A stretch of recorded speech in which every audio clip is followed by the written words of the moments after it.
Main Street Millionaire, and for this Owner Nation mission, say hi in the comments. If you're watching on the live stream, say hi in the comments and let us know where you are tuning in from. Well, please help me to welcome our first speaker. He is a master magician and entrepreneur. He's created magic for Taylor Swift and currently headlines his show in Lake Tahoe. Put your hands together for Mr. Alex Ramon.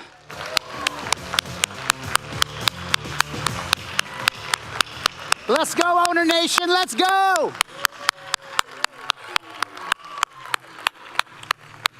Thank you so very much. Thank you very much. Yes, my name is Alex Ramon. Yes, I'm a magician. And I can read all of your minds right now. You're all thinking, where's Codie Sanchez? Did I get it right? She's coming, I promise, she is coming. But I'm here because tonight is going to be magical, not just for you here in the live audience, but also all of you streaming at home. And let's start with a little magic trick, yeah? Let's do it, yeah? Okay, everybody like this, everybody hands out in the air, everybody, I can see you. You aren't streaming, all right? Hands out in the air, hands out in the air. Everybody wiggle your fingers mysteriously, say ooh, say ah. This is called doing nothing. Doesn't do anything. It doesn't, but keep it going, keep it going, keep it going, keep it going. There you go. All right, now everybody put your hands out in front of you as far as you can. Thumbs down, palms out, thumbs down, palms out. Straighten your elbows. Straighten your elbows out in front of you as far as you can. Take one hand, put it over the other hand. Elbows straight and interlock your fingers and don't let go for the rest of the night. Okay, no, I'm just kidding. Don't keep your arms straight. Don't bend at the elbows. Don't cheat. Keep your elbows straight, keep your elbows straight. Now watch me, only rotate at your wrists. Only at your wrists until your thumbs.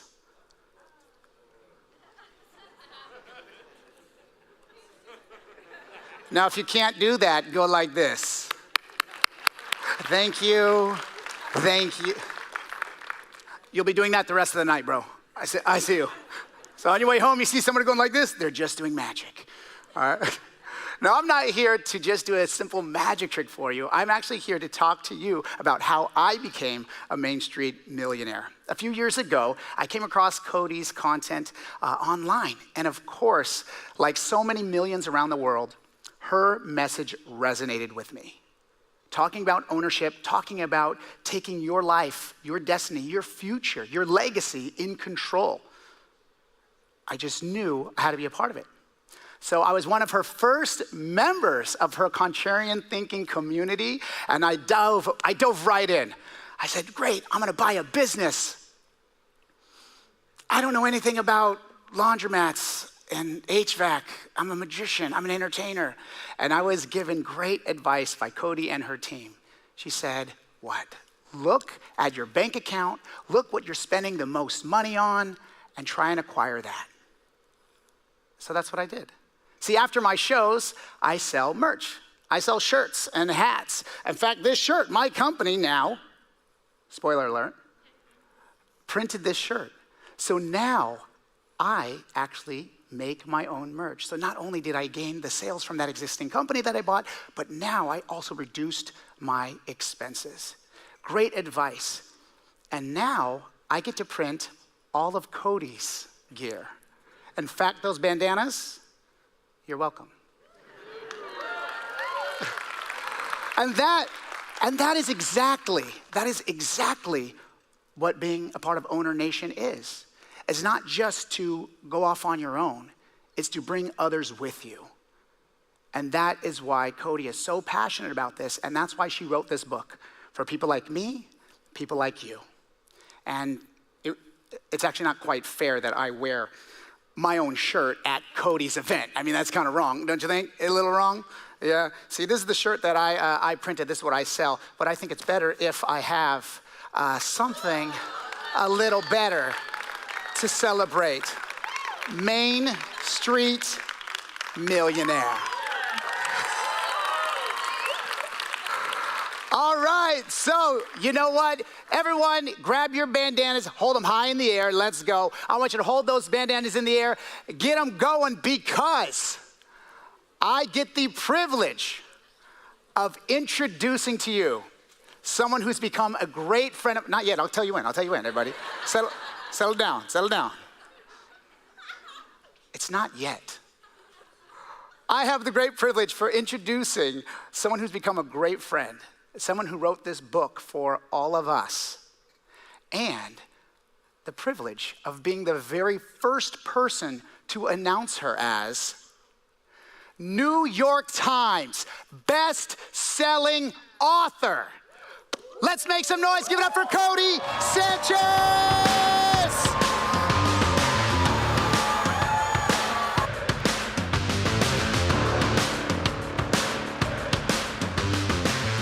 Extra is this, by the way. I was like, the thing is, I want sparklers, all right? Do I want sparklers in a church? Yes, I do. And so we have them. I cannot tell you how much it means to me to see so many faces here that I know, and to know that there are so many faces that I will probably never meet, but are part of our movement. This is really special, this movement that we have that I call Owner Nation. And so today I'm going to talk to you about, not about me, not about the book. This is... Remember when I said I wanted the sparklers in the church? There's apparently a side effect from that, which is hysterical because we also did test this. So this is what they call Murphy's Law, which means anything that can go wrong will in all instances.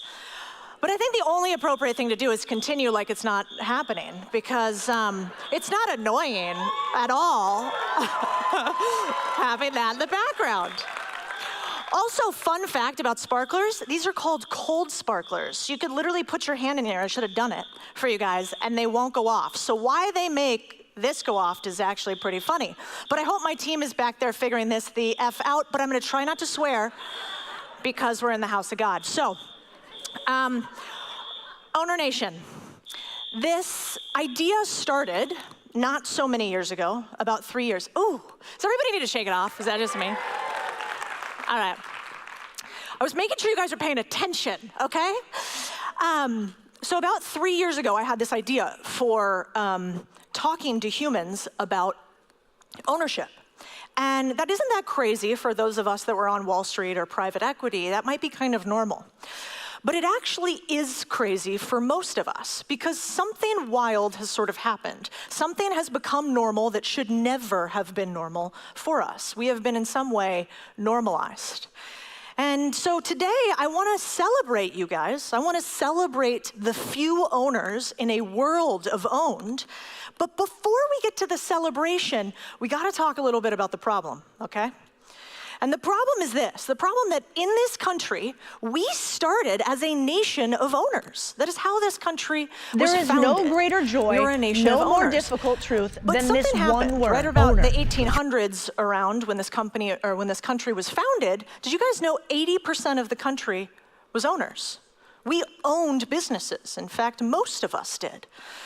And then something changed because today, the number looks a little bit more sad. It's this sad. It's this sad that there needs to be an alarm. Because it's alarming. And also, I told Chris, my husband, that I was gonna have new jokes for today, and he said back to me, we don't do untested new jokes. And you guys are laughing a lot, so I think it's going well. Thank you, I appreciate it. He also says he's the funny one in the relationship, which I don't agree with, but you know, husbands. So, we started as a nation of owners in the 1800s. 80% of us own a business. And slowly we had this decline to where we now own 10% of businesses. What happened? What happened to us? How did we move from we the people to being a nation of serfs and renters? What changed here for us?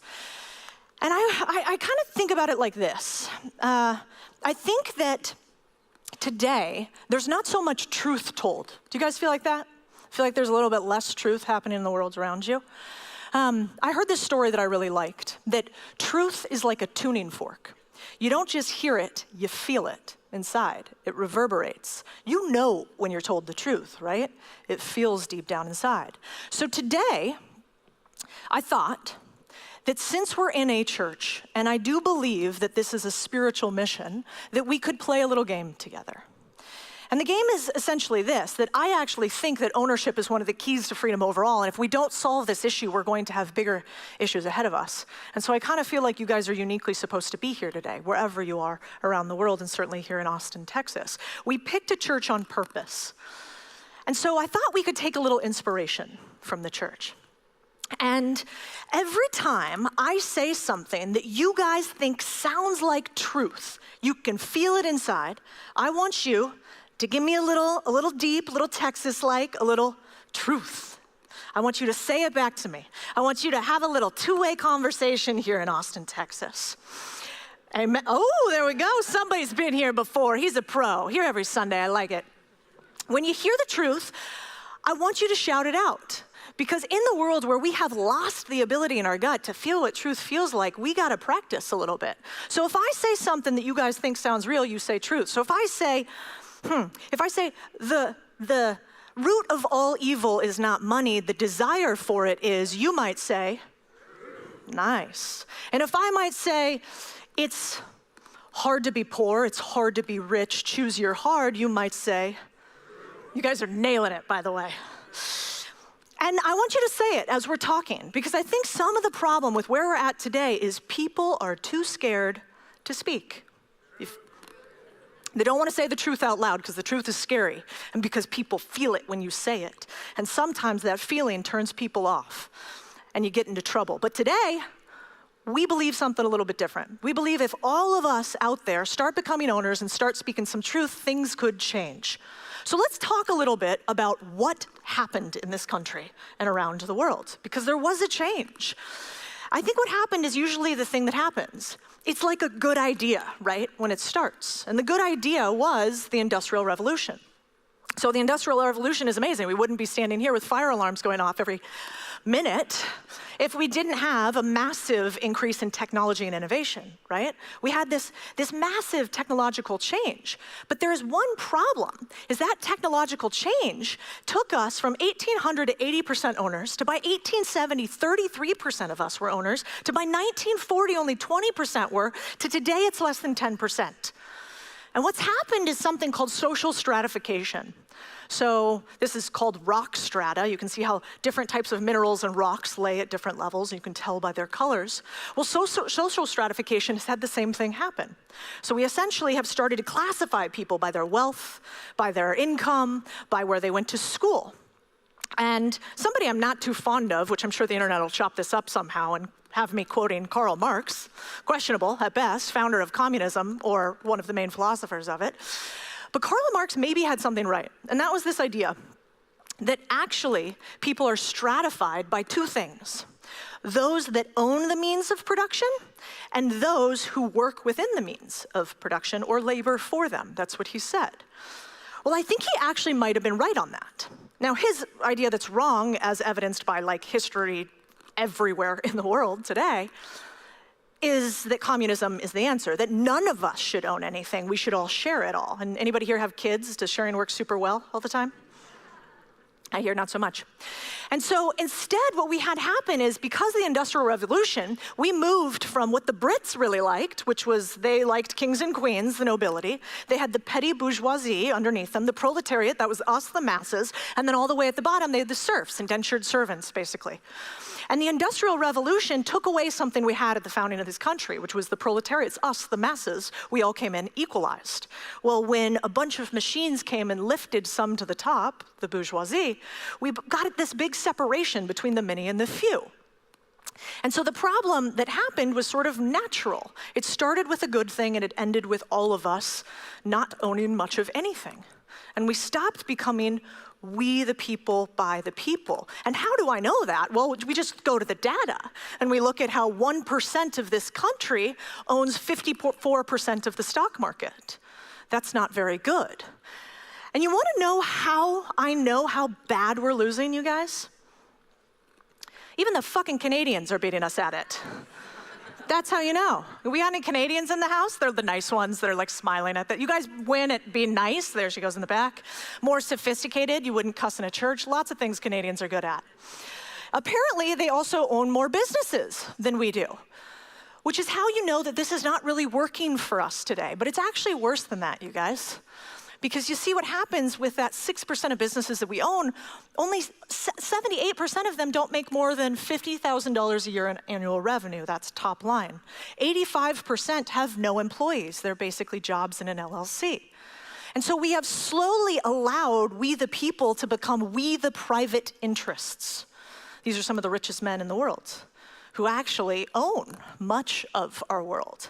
And you see, for me, I don't want to see any more corner stores getting closed down to get turned into some millionaire's house. Truth. And yet we see it happening all over this country. If it's not turning into a millionaire's house, it's turning into a soulless corner shop with a big corporate letter with padded walls and fluorescent lights. The soul of our country being slowly sucked out of it. And now you might say, why does this matter? Is that just decorations? But I actually think it's much deeper than that. It matters because I have actually seen a world, you guys, where the few owned everything and the many had to ask for permission. And if you've ever seen a world like this, it will never leave you. And I remember explicitly this river. See, this river separates two worlds. It's the Rio Grande.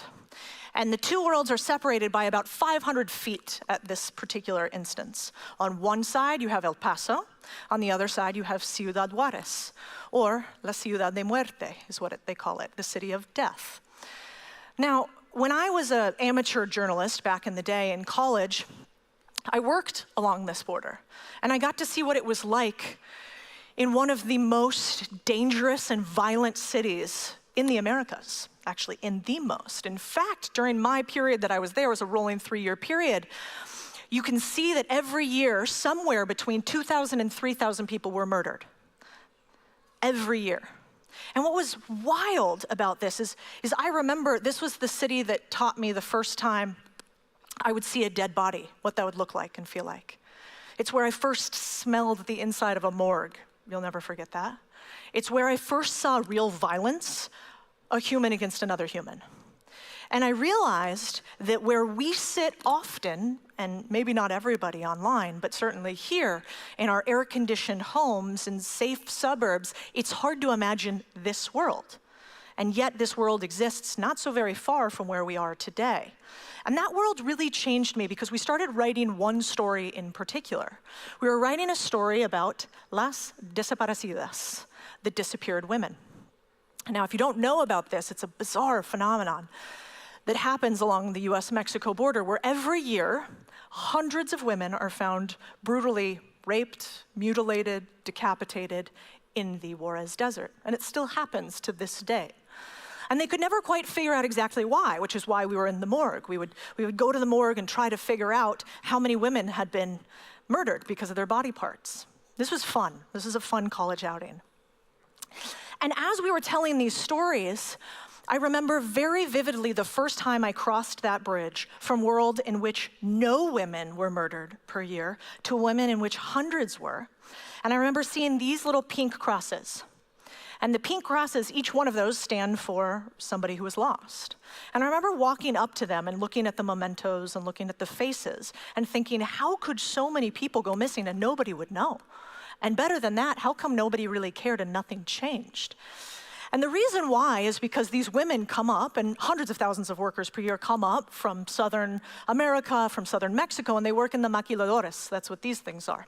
They're factories where the labor is actually it pays much better than in the South. And so they come up, and they make more money, and they send their money back to their families. But often the maquiladores will only take women because less fighting, they kind of do what they're told. And so every single day they get bused from the maquiladores to the shanty towns where they live. And these shanty towns of varying degrees to this level are where people become numbers, not names, and we forget their humanity. And these women, so far from their families, are completely forgotten, and the only way they get remembered is when their face gets pasted on one of those pink crosses, and their families, hundreds of miles away, eventually protest in a street. And I remember there was a moment where I thought I was going to be a journalist forever. I thought this is what I was going to do for a living. And there are walls all over the city like this, actually, and they're filled with thousands of faces. Now, I'm not even 21 years old at this point, and I remember walking up to a wall like that, and you can kind of notice this. What do we see? Long, dark hair, young, like maybe 15 to 35, women, last name Sanchez. And I remember in that moment thinking, what is the difference between me and them? Why do I have the life that I have? Why do they have the life that they have? And at some point I thought maybe this is because they were American, right? But I realized it wasn't, because very wealthy Mexican families who had their daughters murdered and left mutilated in the desert would be up in arms. That wouldn't go. So what was the one word that was different between me and them? They were poor. They were poor. They became expendable. They didn't really matter. And because of that, they had no power. And I remember that really sit hard with me, because as a young idiot with no resources whatsoever, there wasn't much I could do to help these women. But that move in finance led me to write other stories, a story about the elderly left behind called Los Abandonados, where if you looked at a map of Mexico, kind of fascinatingly back in the day, I don't know if it's the same now, you would see there was actually a really elderly population across the northern border, which doesn't make a lot of sense for a border town. Border towns are usually very youthful. There's an exploration component to it. But it was because they were getting left behind, too old to travel, often forgotten. And I remember this woman in particular, she went by the name Carmelita. And she hadn't seen her family in more than 10 years and was left alone in a derelict building with really no prospects at all. And then I met somebody named Neftali Fuentes. And Neftali had crossed the border hundreds of times in an attempt to get to the US. He apparently wasn't very good at it. He kept getting caught. And yet, you can't see it. I covered his face a little bit because I figured maybe we don't want to put it all over the internet. But Neftali had this like big, ridiculous grin. And what's fascinating about him is he had this wild hope that one day he could become the thing that we're talking about today, a millionaire. It was like a magic word. Like, do you guys remember back when you had money, like anybody who never, like you grew up with no money? Do you remember the idea of a millionaire? Like for me, I thought you were a god. I was like, that's $1 billion. We could live off that forever. $1 million? How could somebody be so rich? And that was kind of what this guy was like. And I remember that so vividly that I think something changed for me in that moment. And they call it a paradigm shift, right? This idea that your whole world and set of assumptions can change in a moment. Has anybody had that happen to you before? Everything changes in one moment. Truth, that's right. And so that paradigm shift happened to me when I realized that actually we don't live in one world, we live in two. There's two worlds just about everywhere. The first world is a world with low ownership. And what you can see here, if you can see these numbers, is these are the countries with the lowest business ownership globally. Central Africa, if you go further down, you see the Middle East, some in the Caribbean. Well, look at the correlation between poverty.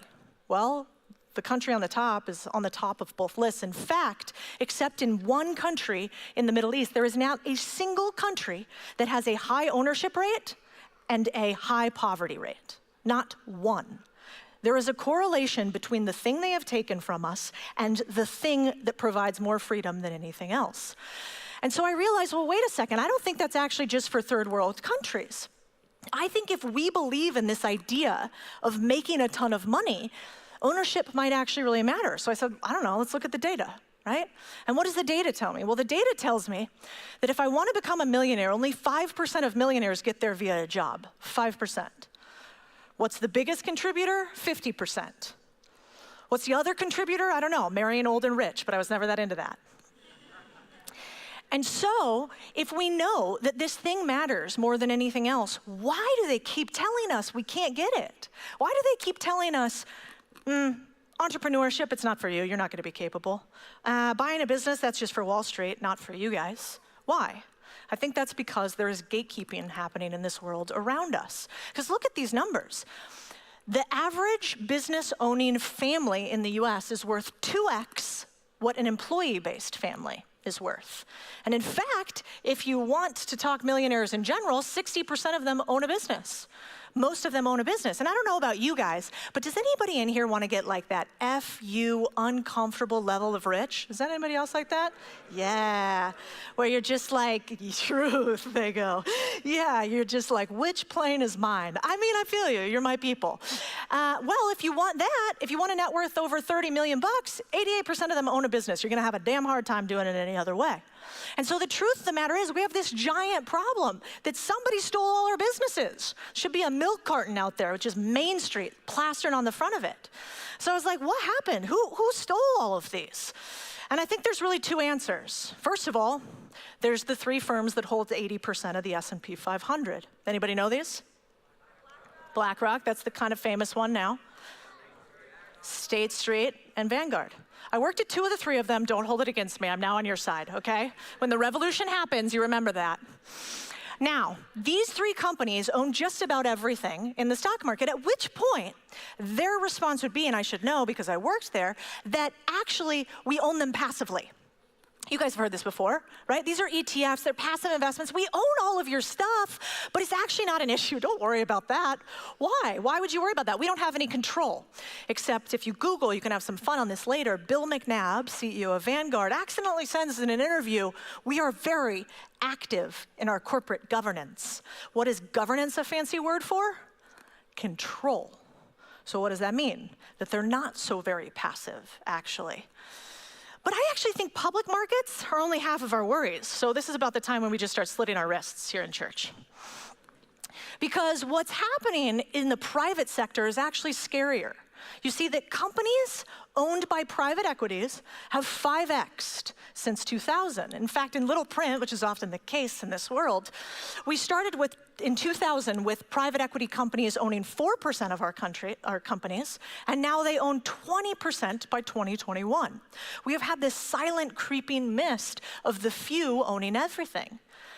And the problem that we are up against, you guys, is that it's not stopping. In fact, look at the projections for how much private equity companies are going to increase the money that they have, aka assets under management, going into 2029, almost doubling.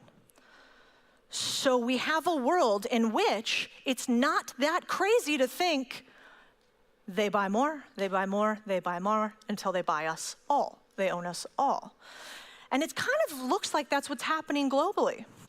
In fact, if you look at the United States versus, oh, look, the Canadians are beating us again, you guys. She's in the back. She's the only Canadian. She's happy about it. But the Canadians are beating us again because what do we have? We have our top 1%, massive wealth. We have our bottom 50%, not doing so hot. And we're seeing this happen across our country, which is why you guys feel the tension, don't you? When you watch the news, when you see elections, when you talk to neighbors, when you talk to employees, there's two worlds. And so I think we have to do something about this. Otherwise, we have an ancient Greek word, which means serpent eating its tail. And I think what we have in the US is a non-realization that when the few own, the many don't like that for very long. And so at some point, the table starts to turn. And I think this is very important today because increasingly, you're seeing the messaging. It's not just how they own everything. What do they tell us to do when they own it all? Like it. They say, you like that? You like that, big boy? I own everything, you don't own anything? That feel good? And we're supposed to say yes, increasingly. And I think for that reason, it's why we don't trust institutions anymore. Look at this. Since 1979, the percentage of us that we kind of feel comfortable with banks has gone from 60% down to 20%. Well, let's check in on the government. They're really not doing too hot. 70% down to 20%. You guys sound shocked. Then down here, we have the media, 60% down to 32%. But look at this red line.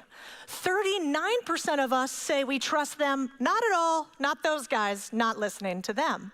So we have this world in which we no longer trust the system.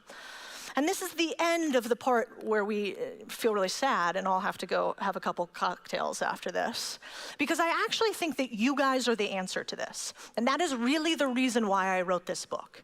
Because lots of people could go out and do the normal thing, which is I already built $1 billion asset under management company in finance. I could do that again. I could go and build a bunch of other private equity companies. But why instead did I choose to share all the secrets and get yelled at on the internet frequently? Anybody been in my comment section? Just my brother. He's like, I like to go to Reddit, and I respond to him. I'm like, that seems healthy.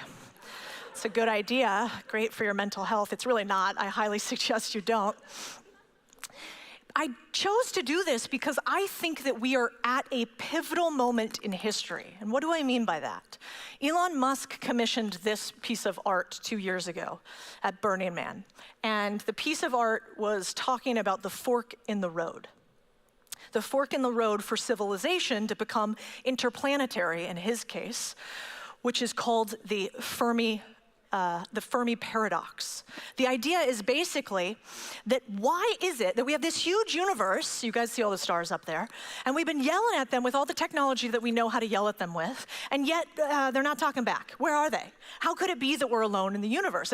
And the idea that Elon believes is that our species advances up to this level in which it's this huge chasm. It's really hard to pass.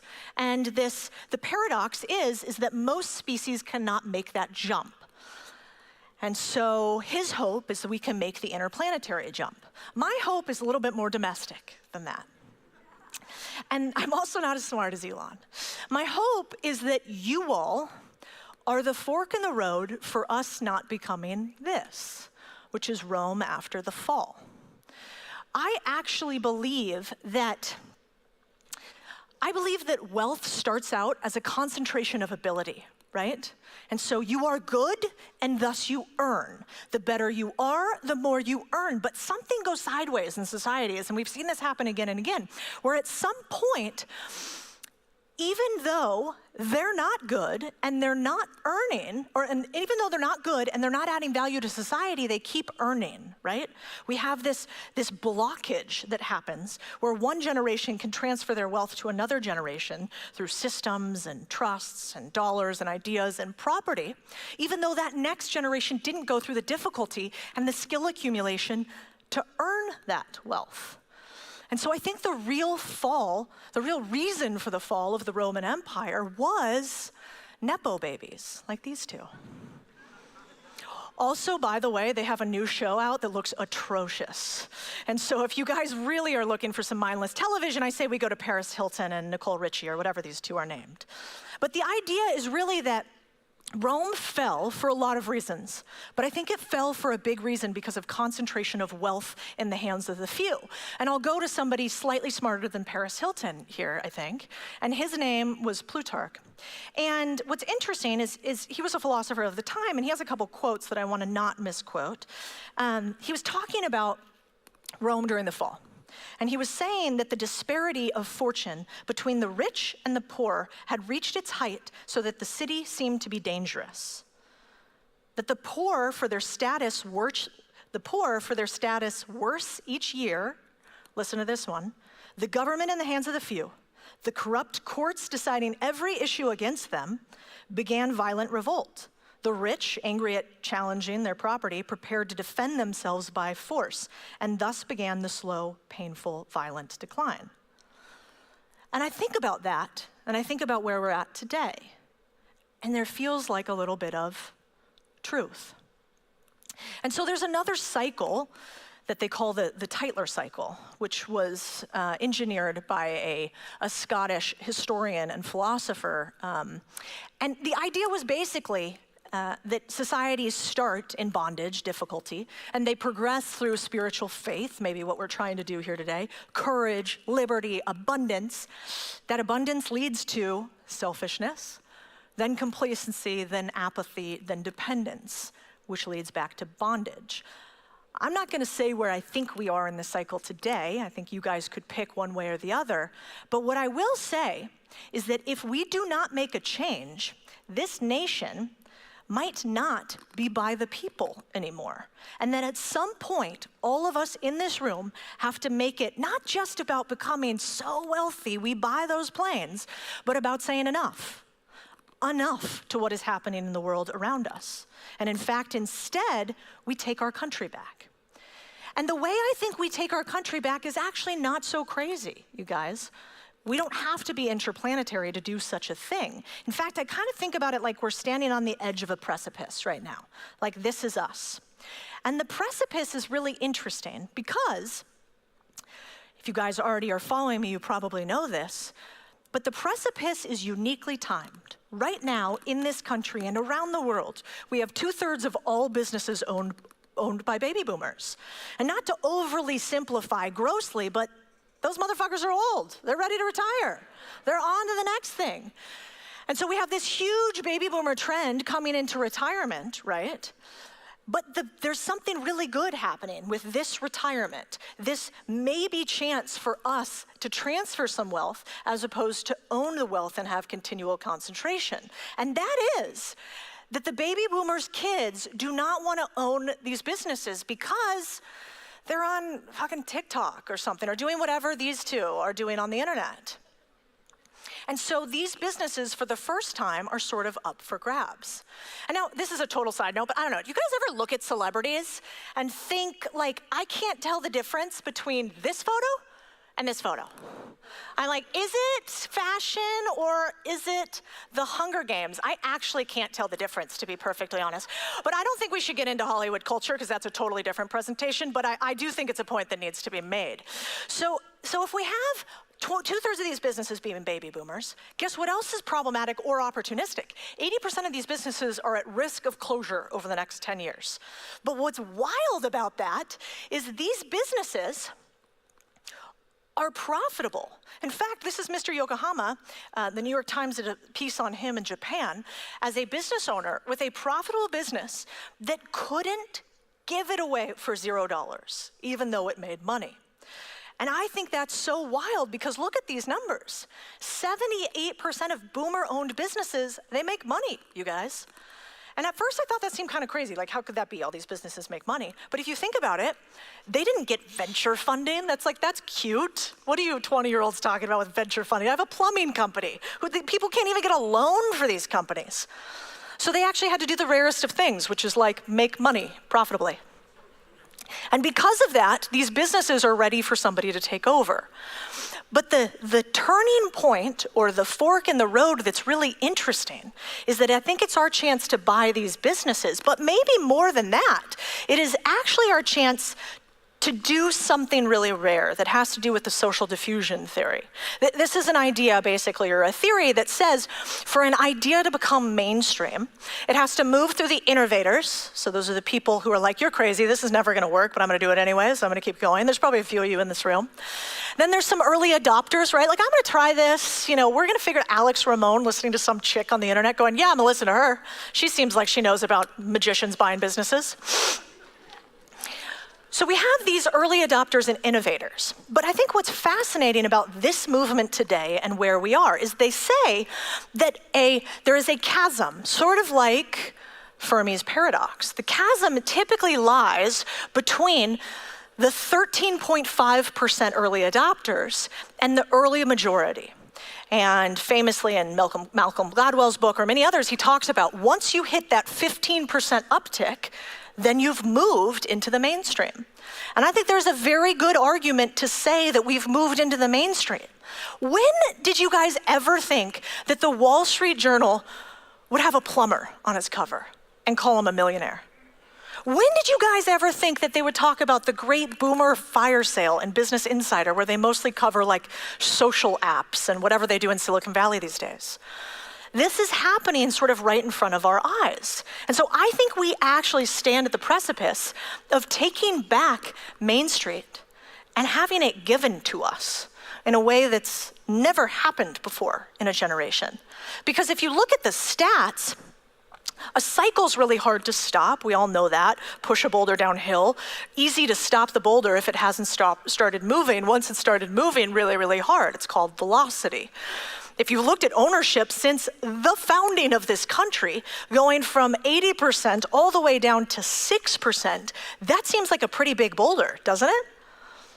So how might we stop it? Well, I think the way we started is a tiny little match, which is happening in rooms like this and in places online all around the world. In fact, you guys, there are tens and tens of thousands of people behind you right now, on this screen all around the world.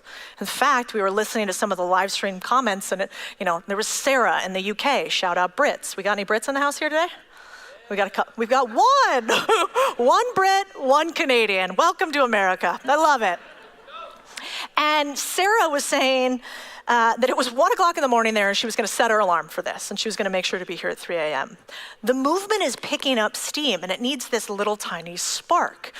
Now, this is interesting because this is, Mark Andreessen put up this graph not too long ago, and he's the founder of Andreessen Horowitz, one of the world's biggest venture capital funds. Venture capital funds had their heyday from like the 90s, so like from, after the fall up until now. I mean, these guys are doing well. Some of the richest people in the world, they're all going into Doge. And what's interesting is he posted this graph, and he posted it in 1988. And he said, I remember this graph because I posted it, and it was followed by 6 years of screaming by the elites, saying that America was doomed, saying that innovation was dead, saying that Gen X was worthless and they were finished and they weren't gonna make it. And then this thing happens, and he goes, this is funny, this is math. And we had actually one of the most prosperous periods of all time. And I think, you guys, that that's where we're at today. And we have to stop listening to the non-truth. In fact, if I would have told you guys before what percentage of millionaires were self-made, I bet you wouldn't have said 79%. Because every day on the news, we are told it is not possible for you. It could happen, but not for you.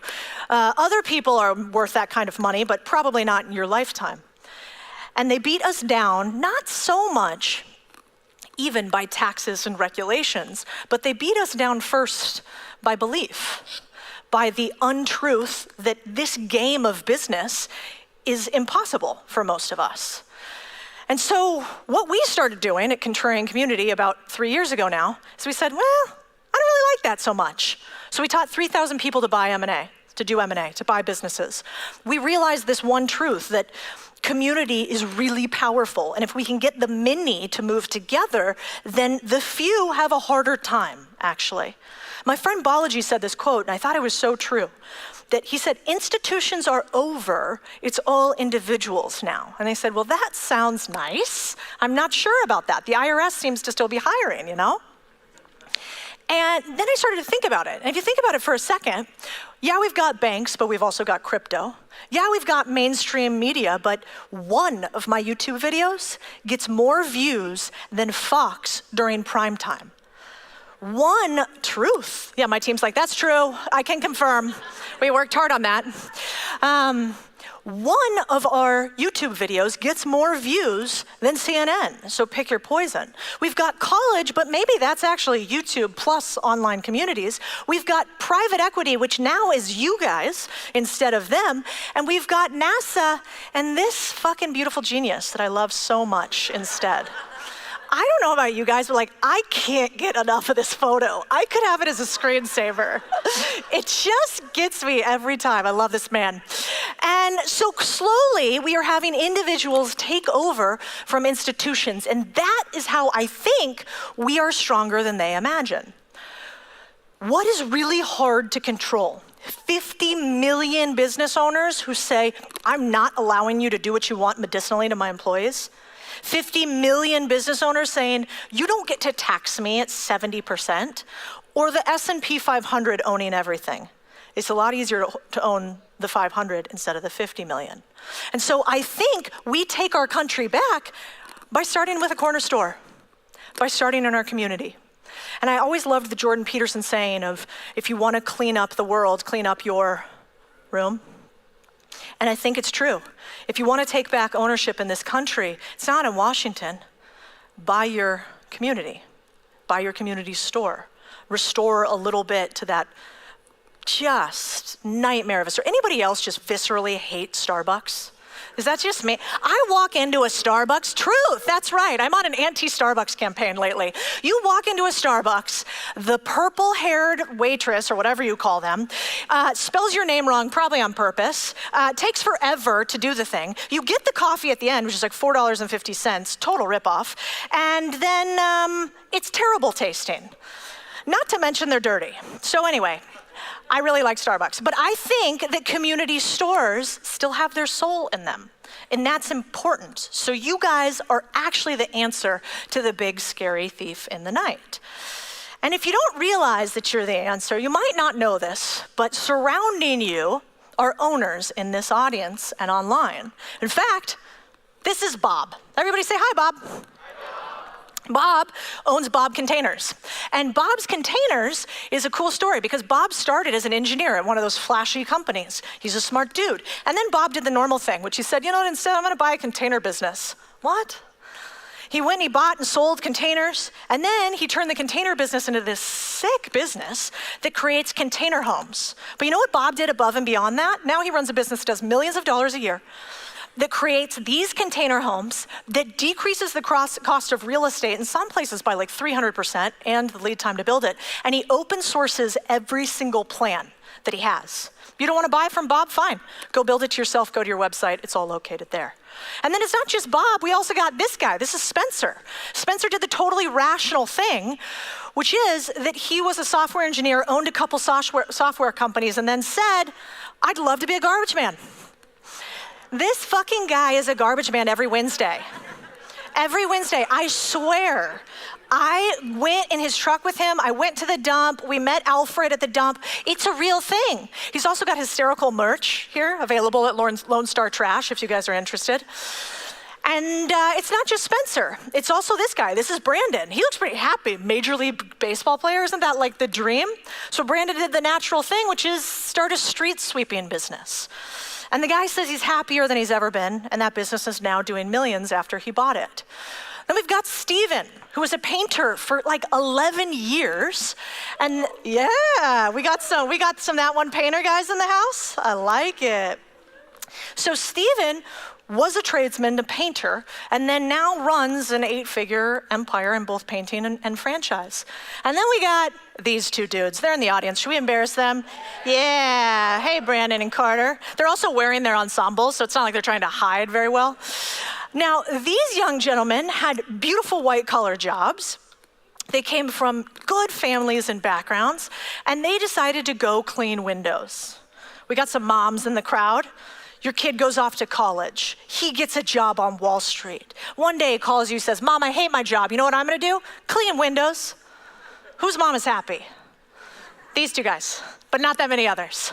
So what we're having happen all over this country is I think realize that maybe we were not actually meant to be in cubicles with padded walls, with fluorescent lights, on screens, not connecting with any of our neighbors, zooming around the world. Truth. And I think I should also say the quiet part out loud about these guys, which is,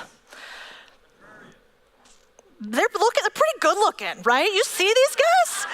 I mean, back when I had trash men, did they look like that? My window cleaners, actually the whole Pinks team, we joke about it. I'm like, we should have a calendar because this is weird.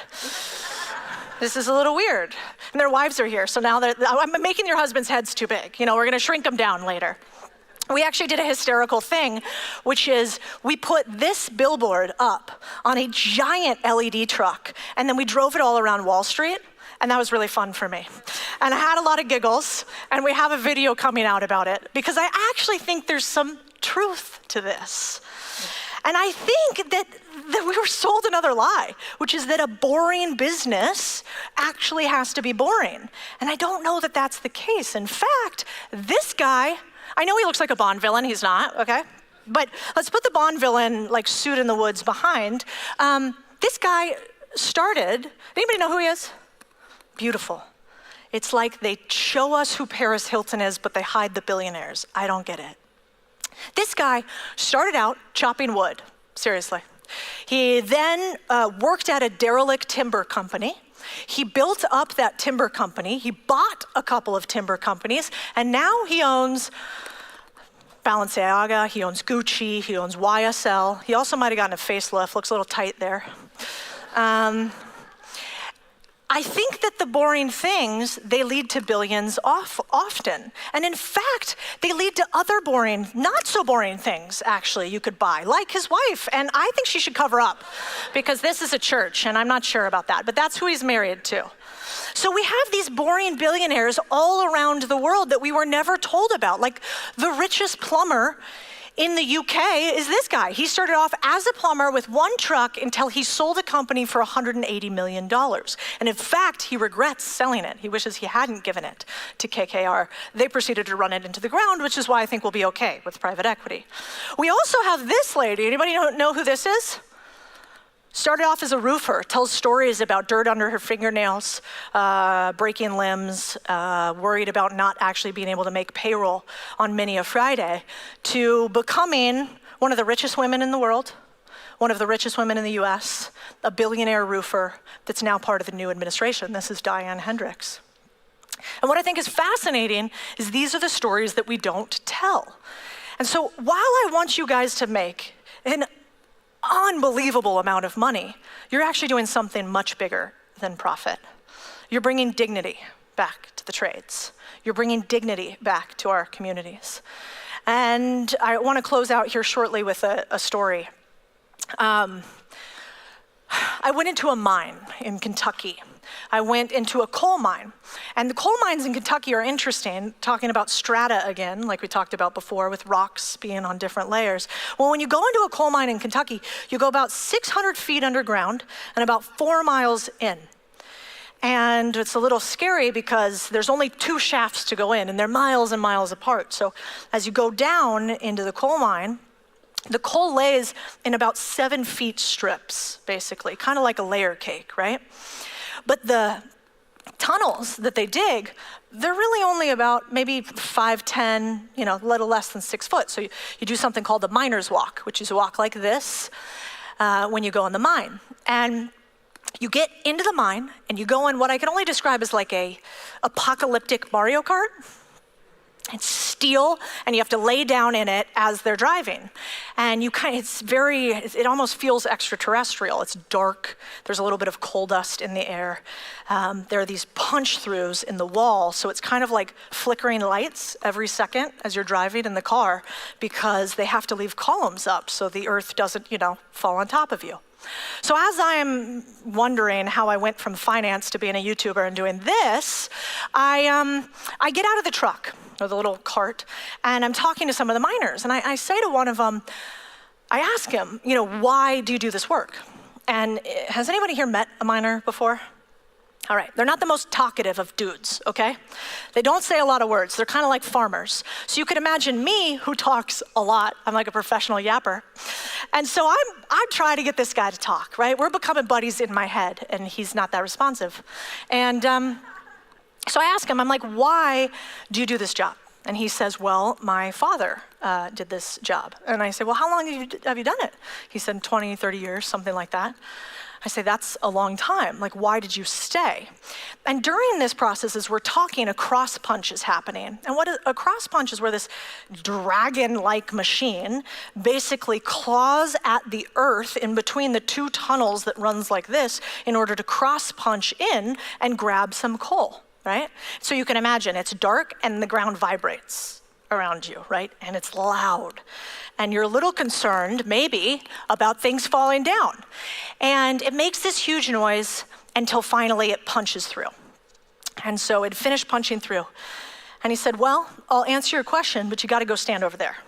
So I went and I stood where they had just cross punched through. There's dust. It feels hot. The machine is obviously getting hot as it runs it. And he says, that spot where you're standing right now, no man has ever stood there before. He says, some people go to the stars, some people go underground. Who's to say who's the explorer? And I was like, truth. And in that moment, I realized how far away they've taken us from this idea of one job being better than another job, from the idea of me being more respected than you, than the idea of money and the way we make it, making somebody of a higher strata than another. When did we decide that? And these men reminded me of it. Now, before I make it sound too incredible that you all rush off to be miners, which I am worried about in this instance, I do want to be honest about the fact that while we are bringing dignity back to the trades, the tough truth is, how many of you guys in here are owners? You own a business right now, raise your hand, keep them up. Nice, we got a lot, keep them up. How many of you guys have had a moment where you just thought, this was a huge fucking mistake. There's like 2 hands that goes down. Liars, house of God. So the tough part about ownership is that it's very hard. It is very hard. It is a hard thing to do. And I really can't promise you much except that you will have suffering. And maybe you can take your suffering kind of like I like mine, which is just like raw, you know? No drugs, no alcohol. I want to feel it. But I do know the truth about ownership. At some point, whether you have cocktails or not, you are going to feel it. And so sometimes when I feel it, I go back to a quote by JFK that I just love. So JFK is about to take us to the moon, right? He's going to do a moon landing. And he has this quote that he said that I go back to. It's, we choose to go to the moon in this decade and do the other things, not because they are easy, but because they are hard, because the goal will serve to organize and measure the best of our energies and skills, because that challenge is one that we are willing to accept, one we are unwilling to postpone, and one which we intend to win. There is no halfway to the moon. We don't do this because it is easy, but because it is hard. And if you think that sounds kind of easy to do because he's the president and he's a beautiful looking man, the truth is that this was really unpopular when JFK wanted to go to the moon. In fact, he was a nationwide laughingstock in some circles and instances. They called him wanting to go to the moon a moondoggle. And in fact, in an era where the presidents, shocking I know, didn't actually talk shit about one another, Eisenhower said he was nuts, which would be very weird in that era for another president to criticize another president. And so JFK had huge pushback to doing this. And he was the laughingstock for a minute, so much so that one of the premier scientists and astrophysicists said, the moon has been there for as long as we've been there. It'll still be there later. So you can imagine how difficult that must have been for him too. And my dad has this quote about entrepreneurship that I go back to again and again too, which is that you're not really in the game unless you've sat in the dark, head in your hands, with no idea what to do next. Truth. And so we know that it is going to be hard, and the only promise that I have for you is that difficulty will be real. But there is something more important than that, which is that in this country, we were a country of owners. And if we don't do the impossible thing, the question really becomes, who will? When I think about this idea, this word that I use again and again of owner nation, it's because I have a visceral reaction to what we've been told today. You know, you don't become an owner just for a big exit and a splashy win. You do it because you're an absolute psychopath that cannot function, that is highly unemployable, likely, and that feels that they have some stamp to make on this world, that would feel like you were slowly dying a quiet death of despair behind a desk on a mission you don't believe in with somebody else's company, living somebody else's life. I cannot promise you anything except that it will be super hard, but I'm pretty sure it's going to be worth it. So I just want to say to each one of you here today and all around the world that Owner Nation is just the beginning, that you are the tipping point, and that I feel honored to know each and every single one of you. Owner Nation, thank you guys so much. Nick Gray, you want to come up here? Put your hands together for Codie Sanchez! Oh, thanks, guys. How about this? Thank you. You know what? I want to do some Q&A. Yes, I want to do the Q&A. I think that'd be great. We have some great Q&A. Audience questions. Yes, but first, actually, I think they thought we were going to forget about them. Yes. I think we promised you guys a bunch of free things to make it easier to buy a business, didn't we? I think we did. I think that was part of the promise. I know online right now, they're like, where's my free stuff? Because, you know, the trolls are often online. Now, I almost forgot. Yes, but let's do this and then let's do Q&A. Yes, I forgot as well. All right, deal. So before we get into how to actually buy a business and me giving you a bunch of free things to help you get there, you guys owe me a promise, okay? You guys gonna promise me? You're kind of smart. You waited a second. You're like, I'm not sure what, Codie. I don't know about this. You gotta promise me one thing. Don't become the boss you hated. Don't become the thing that we need to change in this country. If you start buying the businesses, start helping another behind you. I see Phil in the audience here. He's a member of our community. You saw Alex in the audience. I saw a bunch of other faces in the back. If I know one thing to be true, it is that this community of owners, they actually do hold the hand up. So that's my ask for you. Now, every single person here today is gonna get something from me, because the first thing that people ask me about buying a business is they go, okay, Codie, but where do I buy a business? At which point they're like, I'd like one deal, please. This is my husband's favorite joke, out in the desert, waiting for a deal, which I do understand. So I actually spent millions of dollars building something for you. And is anybody here a software engineer? Is it not the hardest thing in the world? They're like, yes, building a software company. Oh, right, employee or owner? Behind you. Employee. Okay, he goes, it's not that hard. Wait until you own the place.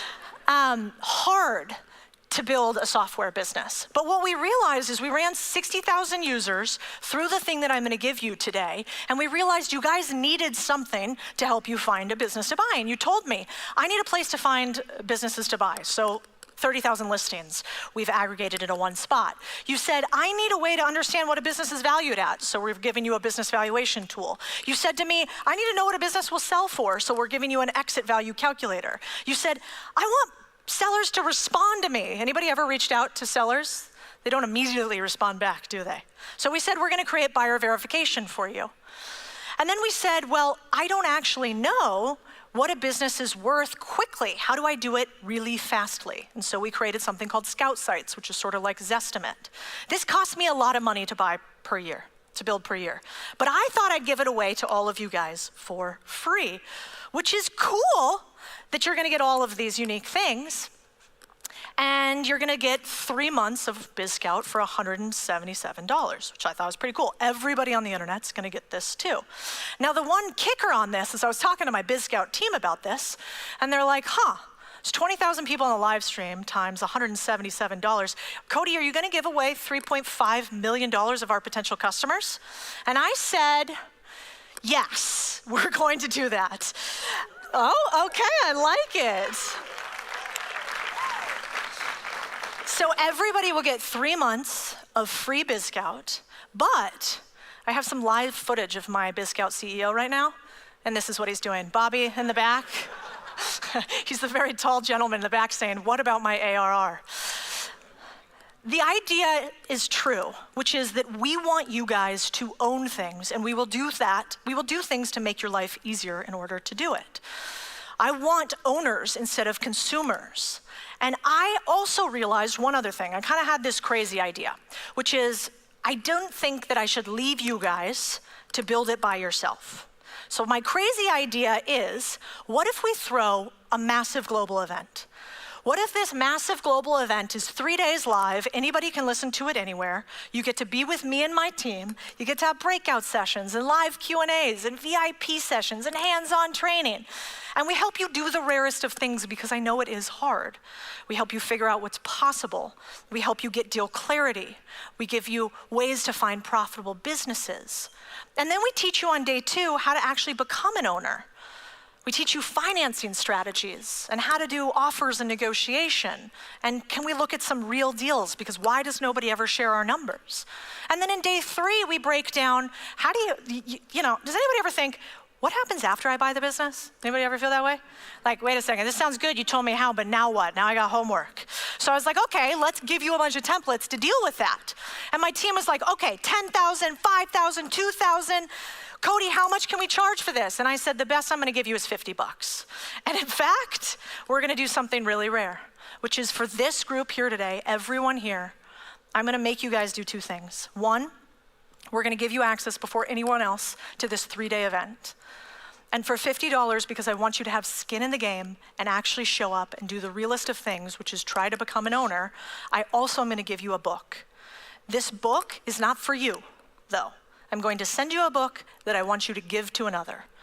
The book is for you to bring an owner along. It's to do what Phil and Alex and so many others did, which is grab the hand of another and pull them up. And so we're gonna do a massive 3-day event, but you gotta make me a promise.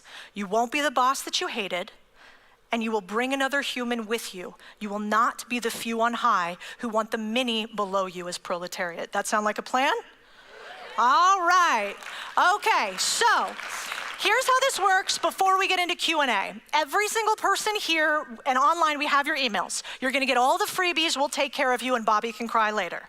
But for the 3-day event, you'll hit this QR code, and you'll sign up. And when you sign up, we'll grab your email and your address, and we will send you the book. And we're gonna send the book directly to you, because I want you to do me a favor. I want you to take the book, and I want you to, with your hand, hand it to another human. I don't want you to ship it to them. I want you to look into the windows of their soul and say, stop being a lazy motherfucker, it's time to get some ownership, okay? That's the exact verbiage I want used. All right, now I think it's about time that we get to a little Q&A. What do you think? All right. Oh, should we do that fun thing too? Yes, let's do the fun thing. Should the audience do the QR code scan now, or are they going to do it later? Well, it'll probably be gone, so you should just scan it now. Do the scan now of the QR code if you haven't already. Save the bookmark to go fill this out, and like Codie said, she will personally send you a free book, which we want you to hand. So scan it or snap a photo if you haven't yet. Let me get the stagehands to help bring up our Q&A chairs up to the main stage. We're also going to do your photo. Yeah, and for let's the do that photo, fun. What we do want people to do is to do their phones. Do you guys want to be in a selfie? Is anybody here like wanted by the feds? You can't be in a photo. All right, fine. If you're not, what we want you to do is we want you to stand up, everybody. Cool. All right, good. I like this. I want you to get your phones out. I want you to turn your light on and blind your neighbor. No, don't do that. Put it forward. Yeah, buddy. Whoa, okay, I like it. We got some traffic directors in back. All right, and then what we're gonna do is hopefully, photographer. This is Christina. Say hi, Christina. Hi, Christina. Okay, and we are going to lower the house lights. I don't know, what light, do you need that lowered? Can we lower the house lights or the lights on me or some mixture of the two? And we are going to take a photo and you're gonna wave it around and we're just gonna yell, yay! Yay, I like that, I like that. Okay, truth. Okay, 1, 2, 3, truth. Truth. Okay, one more time. It's not a little questionable. Okay, 1, 2, 3, truth. Oh my God, you guys are such good participants. Thank you. All right, now we're gonna do some Q&A. We'll have like a little 3-minute wrap up at the end. But I was serious when I said this idea about us having a conversation. I want to hear from you. So there's a way we do it. Yes, we're going to do Q&A, and we would charge. love to hear your questions. In order for us to get the most questions, because I have like a handful of questions from online and other things, we're going to call people to come up. If you would like to ask a question, please line up behind this microphone that is right here. We would love for you to join. If you're on this side of the audience, I invite you to come walk and cut over in front and come stand up to the microphone.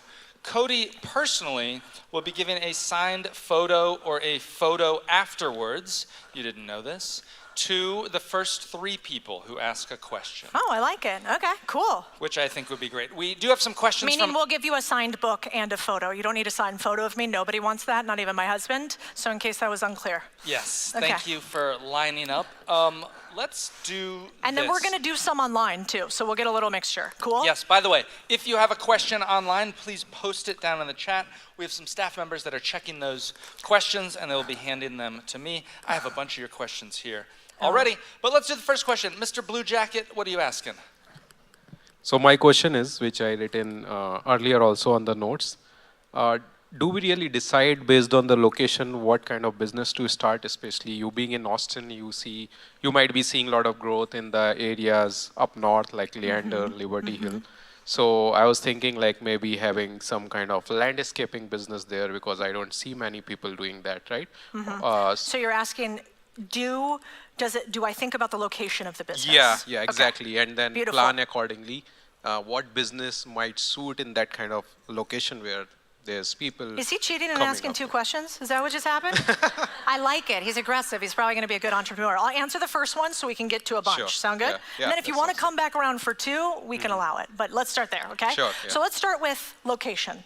Doesn't matter for buying a business. Yeah, it does. 2 things I would think about with a business. One is really, for the first business that you buy, if you haven't played this game before, how hard is long distance dating? Pretty hard. Not the easiest. Nick goes, it's fine. We've done it before. No, it's terrible. It's terrible. Okay, he It's agrees. awful. I'm single. I'm unmarried. Long distance is hard. Is long distance business ownership hard? It is. So I would say the first time that you buy a business, you want to get your hands on that bad boy. You want to be able to touch it. Closer to you, proximity is power.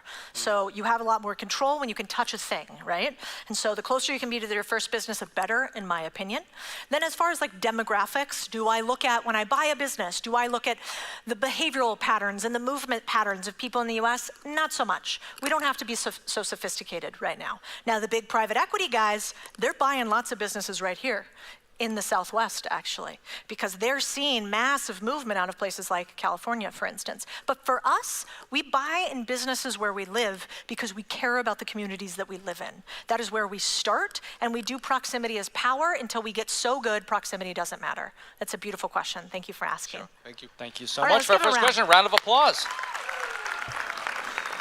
Before we do your question, I'm going to put you on pause just for 1 sec, just so I can read one of the questions from before. One of the questions that I got for Codie, which was, how did you get the confidence to ask for things that you want? You know, my father always says that I can't spell the word no, which might be a portion of it. But a weird thing happens. I think confidence is a bit like a muscle. It turns out the more you do hard things, the less hard things seem. It turns out that the more often you get rejected, the more rejection doesn't matter. I think, for instance, I can see materially in women and men buying businesses, there is a difference. And the difference is typically that men are much more comfortable with conflict and with negotiation. Why do you think that might be? Because we've been denying them for decades, right? You guys had to go up to like 47 girls at the bar. You have one man say no to you at the bar. I remember. It happened to me, and it scarred me to this day. And so, you know, you have a lot of process with rejection, which is a beautiful thing, actually. And so I've learned that if I'm failing at something, if I'm rejected at something, that is another chink of armor in my shield that I can use for future success. So the best way to get confidence, if you don't have any, is go fail, go get rejected a lot, and it turns out it builds up as a byproduct. Nice. I love that. Thank you very much. Truth. Let's hear that. All right, question from the audience. Okay, so my question is, so when you purchase like businesses, online businesses, stuff like that, especially like, for example, the ones that close down, like for example, Toys R Us and stuff like that, do you have to acquire the debt that comes with it as well, or how does that work? Yeah, so if you acquire a business that's shut down, you have to acquire the debt. Do you? Yeah. What I would say is, have you bought a business before? No. Okay, here's my comparison. Anybody here done construction or house flipping or renovation? All right, how many times have you renovated a house and had it come under budget and faster than you think? It doesn't happen. So we don't buy other people's problems. We don't buy other people's projects. We buy the nice house on the block. And we allow the appreciation and maybe the small changes to let the business grow. Okay. Now, when we're pros, we can do renovation. But for our first business, I would never touch a turnaround, which is what a closed business is called, with a 10-foot pole. That's playing the hardest game on the hardest level. We skipped that to start. It was a beautiful question. Thank you. Thank you very much. One more question that I have. This one comes from Denise, who is in our live audience. Hi, Denise. Denise said, I've identified a business, but it's not for sale yet. Ooh. What do I do? They're playing hard to get, huh, Denise? I love it when they do that, actually. I like it. She's a stalker, she said loudly. Most businesses never get listed online. actually. They estimate there's somewhere between 11 to 13 million businesses that are for sale in the US right now. Now, we have one of the largest listing services that you guys now have access to of businesses online, and it has 30,000 listings. Where are the businesses? Where's the difference between the two? Well, let's play another game. Raise your hand if you are an owner of a business. Raise it up. You guys are now tentative. Okay, keep it up there. Now, keep your hand, or put your hand down if you would not sell your business at the right price and the right terms. Any hands go down? 2, liars. Or they haven't been doing it long enough. Every single business at some point will be for sale, but it probably will be before the owner knows it. And so that is a very normal position to be in, Denise. In fact, I think the best way to find a business for sale is to do an off-market analysis. That's why BizScout has the largest aggregator of off-market businesses out there, because I think you find the business before they know they want to sell. And then your job is to get to know them and be human. And probably not stock. We're gonna use some different, we're gonna use some different terms, but like get to know them nicely. And what you wanna do is you wanna be there when they're ready. You wanna be the person that they eventually think might be the person to shepherd over their business. So I would say that's super normal. And I would say also that you probably wanna have a few lures out there. You wanna have a few things in the fire because they may not be ready for a decade plus. And so you never fall in love with something that can't love you back, including a deal. Excellent answer. What's your name? Round of applause for Denise. What's your name? Nice job, Denise. And what is your Myra. question? Yeah, Maya right here. How do you look for a business, buy a business, and then make sure it's profitable when you're working a 9 to 5? Especially when you also hear advice like, don't leave your 9 to 5 until your side business is profitable and replaces your. So the question is, how do you do all of this with a 9 to 5? I actually heard a great answer to this from a guy by the name of Rob Dial that I'm gonna steal. And his answer was this: if I told you that next year, Myra, is that your name? You have to make $100,000 outside of your job right now, you have to. You'd say, okay, well, that's hard, I'm gonna figure it out. If I held a gun to the head of you and your family members and said, if you don't make $100,000 next year, I'm gonna kill them, what do you think you're gonna do? I'm gonna make it. You're gonna make $100,000. What we're talking about is not curing cancer. We're not putting rockets on the moon. This is doable for humans who are committed. You just have to ask yourself if you have a why big enough to make any how possible. And once you do that, all the tactics fall into place. It's a great question. Ruth, thank you very much. Let me do one more question from online. You can come up to the mic. At what point, Codie, did you decide to leave investment banking? What was the turning point? Well, I'm like, which story of me almost being fired do I tell? I am relatively unemployable, which I think is true for most entrepreneurs. The best entrepreneurs are failed employees. That is the truth of the matter. All of us at some point probably worked for somebody else, learned on their dime, which is incredible gift actually to be given, and then eventually become so cantankerous that we have to go do our own thing because we don't like listening to other people, just talking for a friend, most likely. And so, when the one that comes to mind for me, I did the thing which I don't know if you guys have ever felt, where I thought it was the firm, the company, the boss, the job. So I was at 5 firms for 2 years, or 4 firms for 2 years, or something like that, until I eventually got to a place where I got some ownership. But I was convinced that I knew how to do it right. I was like, we had built a $1 billion asset under management business in Latin America. I was working for a company at the time, and I'd grown it faster than any other international division. I was very proud of myself. But I saw the internet. And this is an old school industry where they do steak dinners and they go around to boardrooms. And so I I didn't like that way of doing business. I thought there was this thing called the internet, and we might be able to use email and outreach in a way to build a big business. And so turns out the CEO disagreed with me. And he took me on a walk one day, and I got that phone call nobody wants to get, which is the CEO wants to talk to you, and he was my boss. And so I went on a walk with Jim.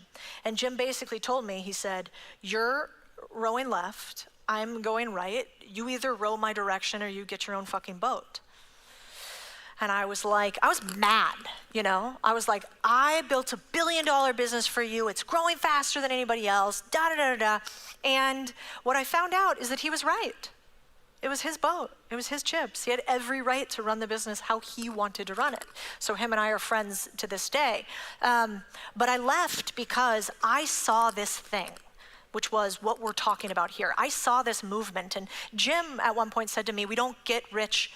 He said, we get rich quietly here. We get rich quietly. We don't talk about it on the internet. And I saw everything that I showed you online, and I was like, I don't want to be a part of that. I don't want to be the architect of this world that we live in. I got to go do it my way. And so at some point in most of your lives, you will either find a team so good that you are thrilled at the idea of rowing alongside them, or you will build a different boat. And that was mine. Nice. I like that. Thank you, Codie. Next question from the live audience. Come on up. Are you guys a twofer? Yes, we're with Our Painter. We're project Little managers. closer to that. Awesome, Yeah. awesome. Come Don't on up. be shy. Hi. Right. So I'm Devin. I'm a project manager for here in Austin. This is Chris. So we manage both Austin and San Marcos when it comes to project managing for painting in commercial I and like residential. where this is going, potentially towards a question. So we're really here just to show admiration for Codie. What she stands for is truth. And in this time, me and Chris were always talking about everything just being a facade with a layer that's not real with the people. And with what you stand for, we're here, and with That One Painter, and we're here for you guys, and we love to do this together. So that's what we wanted to say, and Let's that's give these it. young guns a round of applause. You need your house painted? We can paint your house. I like it. These guys are hustlers. They are good painters, free though. estimate. I do own part of that company, so now they're really in trouble, actually. All right, nice job. They're handing out cards, too. This is good. Fine, leave them in the back of one of the merch tables. I'll allow Stand it. at the door and watch everybody Don't take it too far. We got a stalker. We got another set of them. All right, guys. Thank you guys. Thank for you the guys for the questions. hustle. Thank you guys. Next question from someone in the audience. This is a good one. This is from Amelia, who is about 7 years old. What is a good business for kids? Oh, stop. That's so cute. You know what's really wild? I would say probably about like 20 or 30% of our community is families and husbands and wives and kids. And I think that is actually what companies were supposed to be. So that company I talked about with the CEO that I disagreed with, they did this crazy Christmas presentation, Colton, you remember. And the Christmas presentation was unlike anything I'd ever seen. Up on the slide deck, they would have, I kid you not, they probably had like 40 slides that would show all 300 family members that worked at the company. There were wives and daughters. There were wives. Wait, no, there hold were on. husbands and wives. I'm going to answer it. What is a What? good business for kids? I know. All right. Oh, look, he's correcting me too. I thought this was my show. What's Okay, happening I'm here? sorry, I'm Okay. There were husbands and wives. There were sons and daughters, and they were all working together. And so my point is that I don't think there is such thing as something that's wrong with a family business. Isaac, who's sitting in front too, has how many families are in your business? Yeah, well, both. 15 businesses, and aren't there a bunch of family members? 20 family members. So my point for this young woman, Amelia, is that you should work with your parents. It's not necessarily what's the right business for a kid. It's get with your mom or dad and ask to be a part of the legacy that they're building. It's parents, get with your kids and allow them to be a part of the process. My dad works with me now. My brother worked with me before. My mom worked with me shortly. She really liked it a lot, didn't she, Mom? She did not love that business so much. So, moral of the story, Amelia, every business is a business for a kid, but do it as a family. I think that's really beautiful. Nice. Thank you. Round of applause for Amelia. Thank you, Amelia, for the question. All right, next. Yes. I have a mindset question because I know being an entrepreneur, probably 90% of the biggest battle has been mindset for me. I have had a business for the past year. I have a toddler. I'm pregnant again. Congrats. And right now I'm finding my biggest challenge, and some of you might identify with this, my business is going really well, but I'm finding my biggest challenge is boredom. So finding it difficult to stay stimulated and excited by the mundane banality of what it is to build a business. It looks so similar every day, and I feel like I'm losing steam on certain days. So I'm wondering, what are your tips to combating boredom, or at least like becoming friends with it? Yeah. I think I would actually reframe it for you, and I would say, are you bored or are you thinking too small? I think often when we're bored, it's because we are doing the same thing over and over again because we're not taking a risk we know we need to take in our business. It might truth. You know, one of my favorite mentors, Bill Perkins, took me on a walk along his giant mansion of a house, and he has a lot more zeros behind his name than I do, I think. And he said something to me. He said, after I pitched him this incredible idea that I thought was world-changing, and he should be so excited to hear it, he said, do you think you've been around small business for so long that small has infected your thinking? And I said, that sounds rude, Bill. But he was right, actually. I was thinking too small. And because my dream was too small, I couldn't get great talent along with me that would allow me to continue to grow in my role as CEO. I was operating more and more like an employee and a routinized member of my team than person that was taking the next risk and going to the next level. So I think I might ask yourself instead, am I bored or am I thinking small? And I think when you do that, you're going to push yourself to do something a little bit bigger. And when you do something a little bit bigger, you get better team members. And when you get better talent, you make more money. And when you make more money, you can have more freedom. And when you have more freedom, you can have as many babies as you want, and you can have a lot of people to help you with them. So it's a beautiful question. That was great. Truth. Thank you. Truth. Come on up. I'm going to do one question from the card. So this is from Hector here in the audience. Hector says, without seller financing, is the deal not good? No. I think about financing methods like I think about tools. Is a hammer, a screwdriver, one better than the other? No, they have a totally different job. And so if you have a bad deal, but you get seller financing, that's not a good deal. If you have a great deal, but you got to go raise money from other people in order to do it, that might be a great deal. So I have no feelings and emotions towards any type of financing method, and they're totally unnecessary because raising capital from somebody else if you don't have it, and raising capital from the seller if you don't have it, is the same thing. Raising capital from a bank versus a seller is the same thing. It's all just about what are you most skilled and able to do. And the last thing that I would say is my life totally changed when I made this one distinction, which is you never suffer from not having money in doing a deal. You will never suffer from not having money. Which it sounds weird. You're like, Codie, in fact, I do suffer. Do you see what's happening here? I do not have said money for said deal. But the truth of the matter is that you don't have the knowledge on how to get money because KKR and Blackstone and Carlyle do not use their own bank accounts to buy businesses. They know how to get other people's money in order to buy the business. You suffer from the knowledge of execution, not the lack of bank account. And so obsess on how to get money and how to do financing structures, and you will find that your bank account is relatively irrelevant. Awesome. Thank you, Hector, for the question. Next question. You kind of like answered my question a little bit. So as a middle-aged woman, and I'm starting over completely financially from scratch, how would I go about acquiring a business? Well, I think there's a couple things that we should be honest with ourselves about. Are you in a position right now to buy a business? And I think sometimes we might be in a learning season, and then we might be in an earning season, and then we might be in an investing or owning season. Yes. And so don't feel bad for any season. None is right or wrong. Right. We want to accelerate our path to when we can invest. But if you're in financial hardship right now, would I say, you know what sounds like a great idea? You have a lot of debt, you're facing bankruptcy, you should buy a business. That's not great advice. Instead, what I would probably say is go become so skilled and useful to somebody else where you think you might be able to get equity in their business and allow your first deal to be a partial deal with somebody else. We don't have to be 100% owners. This is where Marx really got it wrong. For instance, he said that because we can't all own, no one should own. That's communism. We should all share. What he didn't realize is that we can do fractional ownership. So many can own. So what I might say to you is maybe it is just a knowledge gap. Maybe you do just need to learn how to go get financing methods. Or maybe you need to learn financing methods, operations, skill stacking, and many things before you can become a full-time owner. And being an owner partially is just as real as being an owner fully. And so never feel bad for the stage you're at or the amount of equity you own. It's a beautiful question. I'm excited for your journey. Me too. Thanks for being so vulnerable. Thank you so much.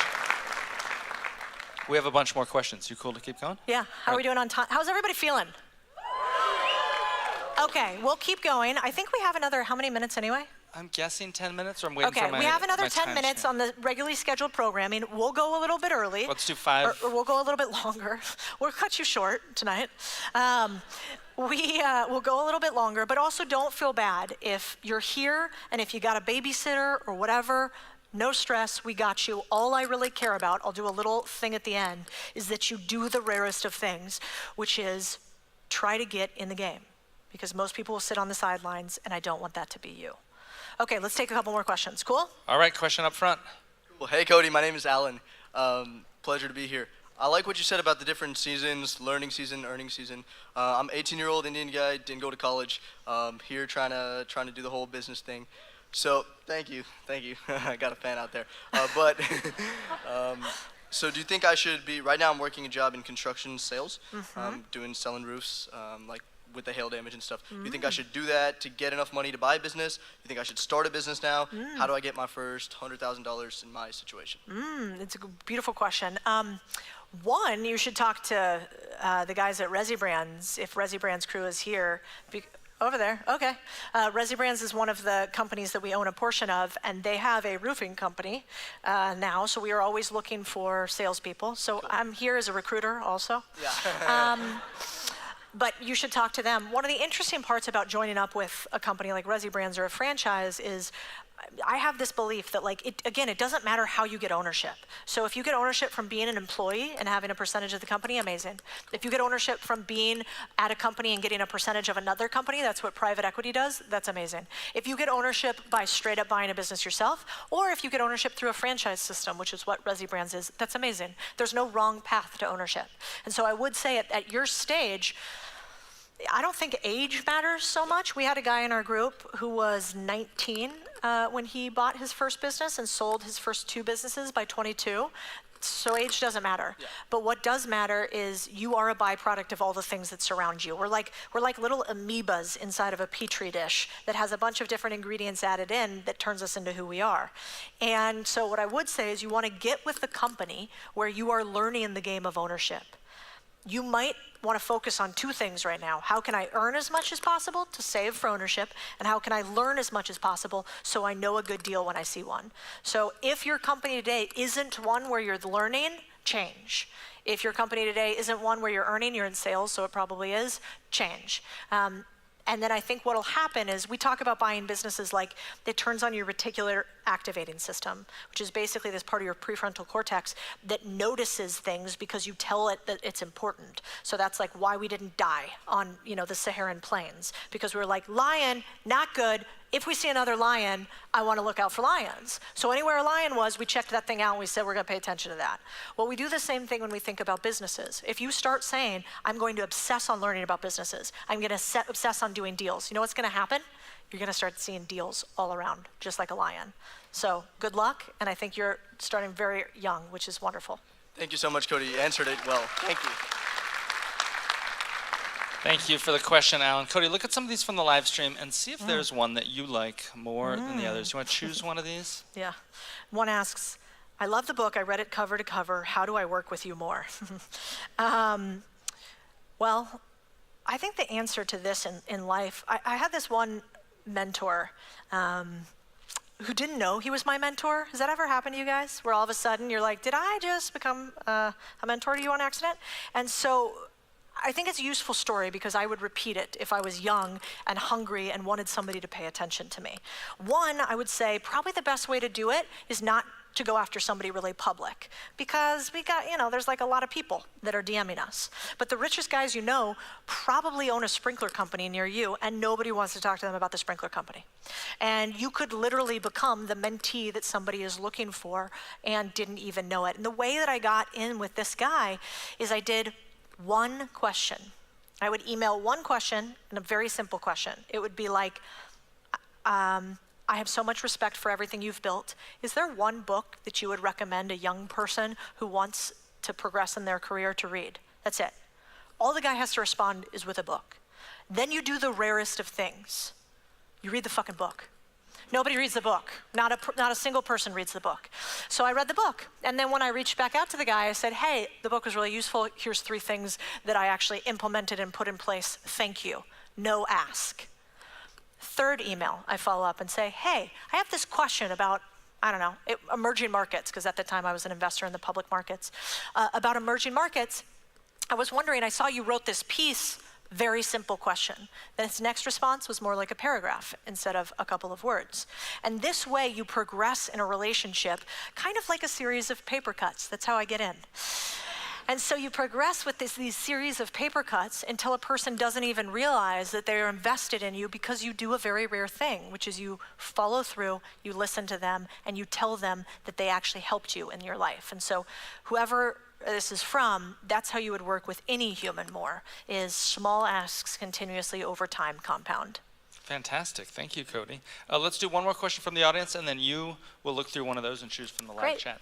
Hello. Hello. I'm Lauren. Dr. Lauren is what I go by. And my question's more about innovation.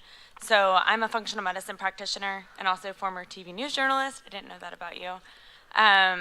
But I love how you take a market, you disrupted the business market basically by saying, hey, business owners buy businesses just like that aren't commodities, I guess.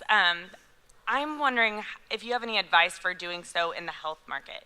So just like, I'm thinking disrupting big pharma, big food, and I think your presentation spoke to me so much, just as much passion as you have about disrupting like Main Street or Wall Street.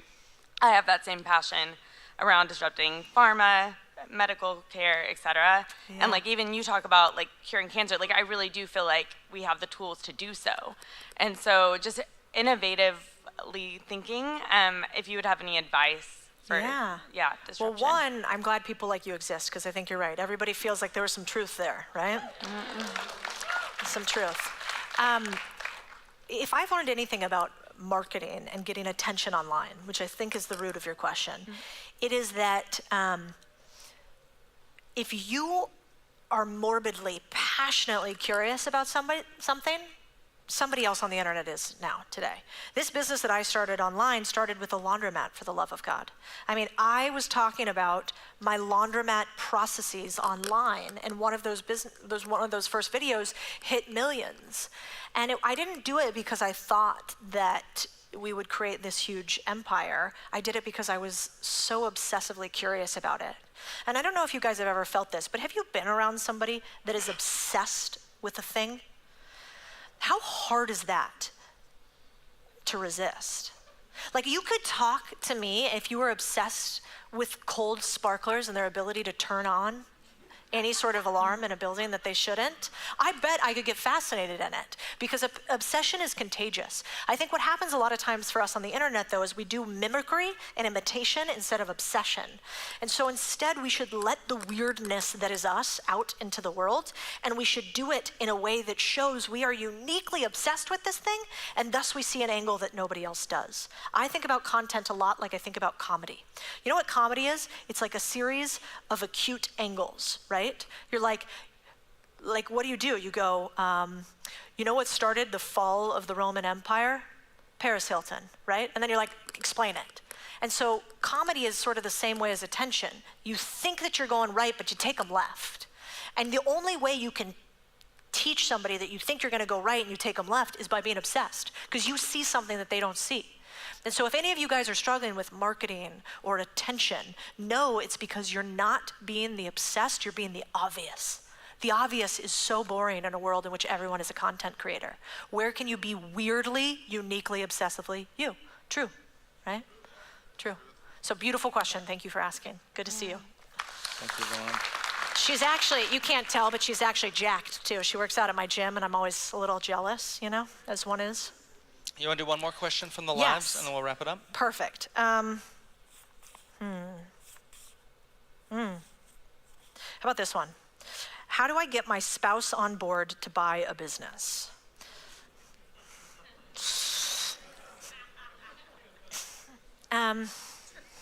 One, just because something is your mission does not mean it needs to be anybody else's. My dad always says you can lead a horse to water, but you can't make him drink. And so I think at the first visceral level, if your human, spouse or otherwise, is wholly uninterested, allow them that. My husband and I do a funny thing. Do you guys ever have your spouse talk to you about something that you literally could not care less about? Like you would rather do just about anything than listen to that? It's just us, right? So instead, when that happens, he'll be talking about like firearms or something. And he'll be like, yeah, the suppressor on the da-da-da. And I'll just be like, you know. And so instead of trying to pretend like we care, because it's obvious, I will just start going, the thing is, the first season of Sex and the City, what happened was Samantha got upset when she was talking to such, and she'll be like, I got it, okay, fine, we're not talking suppressors. And so I kind of think this is the same thing with a spouse, which is allow them their thing. Don't push your spouse into something else. I think one of the biggest mistakes we're making in dating right now is we expect to like the exact thing that we are. That is very silly, because actually polarity attracts instead of sameness. And in fact, there's a fascinating study that shows that we actually choose people based on scent, olfactory senses, that are most genetically different than us. Like, right? That makes sense. You don't want to have, you know, incest, not great. So we don't want that. So I think it is the same with beliefs. Now that said, allow your person their thing. That said, take them along with you.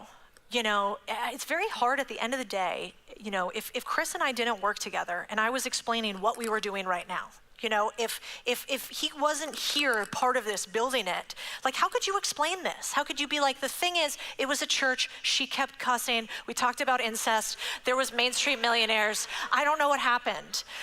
It would be hard to explain, and that is sort of life. And so I think often we, like, love and partnerships dies at the table of like, how was your day, honey?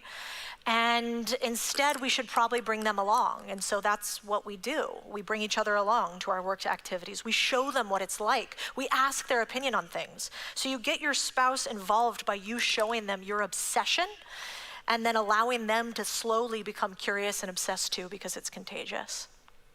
Awesome. Thank you so much for the question. Round of applause. Thank you, Codie. For the folks that are still online, we have to wrap up because we have a timeline here. Find us afterwards. Why don't we do this? Yes, tell me. We'll do your question full. Then we're gonna do rapid fire. Nick will kick me in the shin if I give you more than a one sentence response, and we'll go real fast. Does that sound good? Then we get to everybody's question. Yeah. Deal? Okay. And I'll be quick. So my name is Michelle. I've been a nurse for 12 years. I'm on page 44 of your book right now. Yay! So my question for you is, what was your favorite level one, one of your first level one businesses that you purchased or acquired, and why? So I guess that's a twofer. You're asking me to pick one of my babies, which I try not to do. Probably my favorite business that I bought was the original laundromat, because it was so ridiculous. And I hid it for so long, and I never talked about it, and I thought it was weird that I was doing that. And but it gave me belief in myself, and a realization that every single business is just a widget business. They're all the same. Like a rocket business is the same as an app business is the same as a laundromat. They all have the same components in them. And so at the end of the day, you're just playing a game and you're choosing the game. And so that was my very first one, which is why I don't think you can really go wrong with your first business as long as you learn to love the game. Love that. Thank you. Yeah, thank you. Thank you so much. Was that the rapid response or is the No, next one? these are going to be the rapid ones. Great. I'll be the last one. First of all, thank God for allowing you to be here, Codie, and what you do for the whole ownership and Contrarian Nation. On behalf of not only me and my 1-year-old son who's here, on behalf of everyone here, God bless you. Oh, God bless you. But I'm going to be the last one because John Maxwell, on his book, Great Leaders Ask Great Questions, he always said, ask these questions whenever you're in the presence of greatness. Ooh. So I'm going to ask you only a couple out of probably maybe many. we could do one. So what and why are you reading now? How can I or do I add value to whatever it is that you're doing? Whom do you know that I should know? And what have I not asked you that I should have asked you? Great. Which one of those would you like to answer? I'll do the, I blacked out. Did you black out after the? One of the questions is, what are you reading now? Okay. What did he not ask? What has somebody not asked that they should have asked? Good job. What has somebody not asked that they should have asked? One sentence.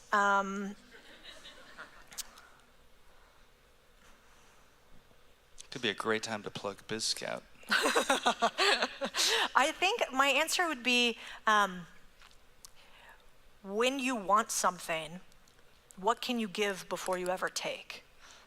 Like, I wish somebody would ask, maybe not even, what they could do for me, I'm pretty good, but like, what could you do for each other? Like, what could you offer one another? What is the thing that you could give somebody else here? Because we have something called the 10X rule, which is every time we have an ask, we have to have 10 gives beforehand. So maybe you could take that little truth with you and see where can you give 10 times. And then a weird thing happens, which is you end up getting way more than 10 times back. Beautiful questions. Thank you. Thank you so much. Thanks for your question. Come on up for rapid fire questions. Cute Hello, my boots. name is Yulia. I moved here from Ukraine 9 years ago. Wow. And I own a production company and marketing, and now for 7 years, and now we're launching a new reality show, our first show for startups. Cool. And my question is, would you be open to meet with our team and to do a 1-hour mentoring session with us and potentially to become one of our guest experts? Maybe. I would love to share all we have information about the show with your team. What will be if someone can give us the best email, or I would love to do it. Yeah, why don't I give it to our 20,000 buddies? Why don't we do this? Instead of me, why don't you see what you can do for our audience? If you guys do something cool for the audience and you give back before you start, then I'll do it. And if it gets back to me that it was something so cool that you guys gave to somebody else, I will come on and I will make sure that I mentor somebody. So go do the 10X and then I'm happy to do the response. Love it. Thank you so much. Excellent. Thank you. Hi, my name's Corbin Saucedo.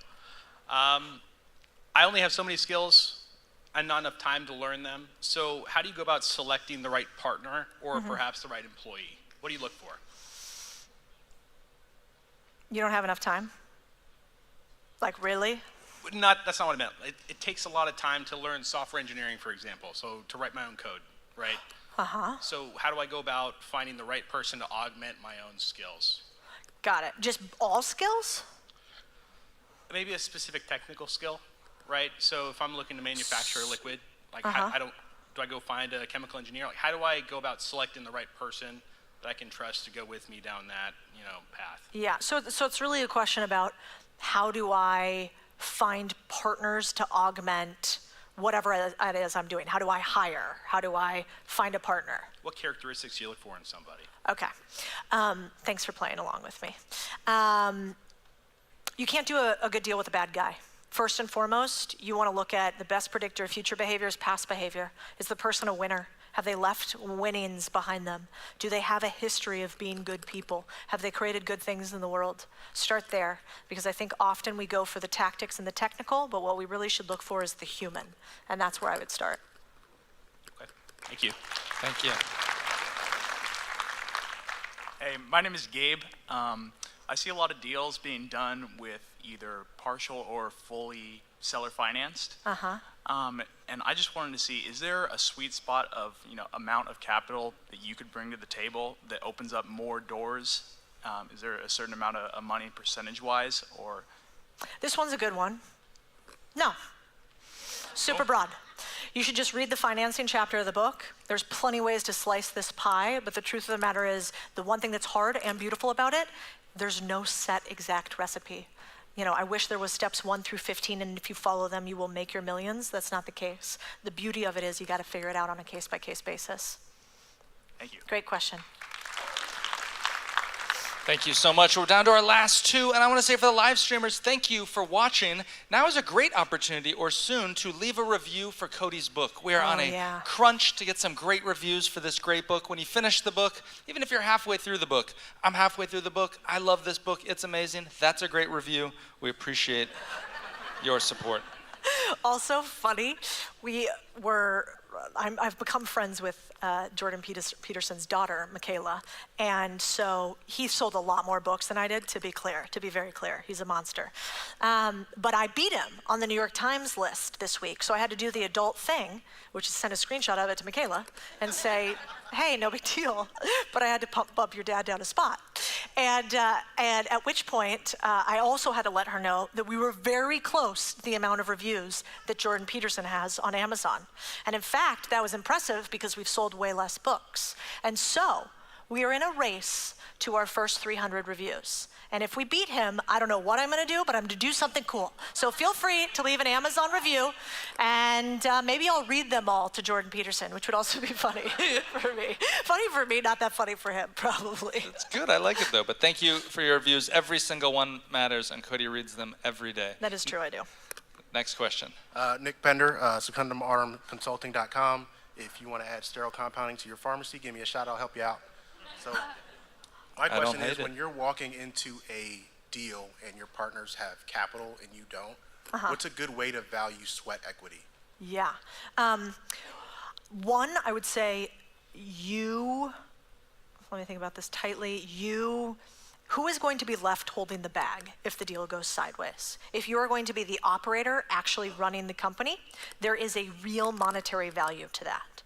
Now, the way that you go about that is you basically have to put together a nice little model that says your dollars are worth this because this is what the company is worth. My sweat is worth this because of how much I'm going to work, and do the thing that most people don't, which is instead of saying like, I feel like I should have 50% because you feel like you should have 50%, go back to math. Math is harder to compete against, and tools limit mistakes. So start with a spreadsheet, and I think you'll be surprised how much more often you win. Thank you. Yeah. Thanks for the question. Last question. Hi, my name is Alex. Hi, Alex. If you have a background of doing FP&A, financial planning and analysis, at a Fortune 500 company, but you're not a manager yet, right? You do forecasting, budgeting. How do you best articulate to a small business how you can add value to it and help it grow based on that background? You actually have an incredible background for getting a partial equity in a deal because you understand the math. Now, if I was you, there's really only 3 ways to get equity in a business without using any sort of cash. One is your sweat equity. That's just like time. I'm going to be your workhorse. 2 is expertise to equity, which is what you're going to do. And 3 is deal sourcing. You bring the deal. With expertise to equity, you have 3 ways to save them, to get equity in a deal without cash, which is you make them more money, you're a revenue driver. That's probably not you. You eliminate pain for them. That's like operational efficiency. Or you cut costs, which is probably you. So the way that I might do it is I might say, hey, I'm really good at accounting. I bet in your business right now you have what's called bloat. You have a bunch of unnecessary shit you don't need.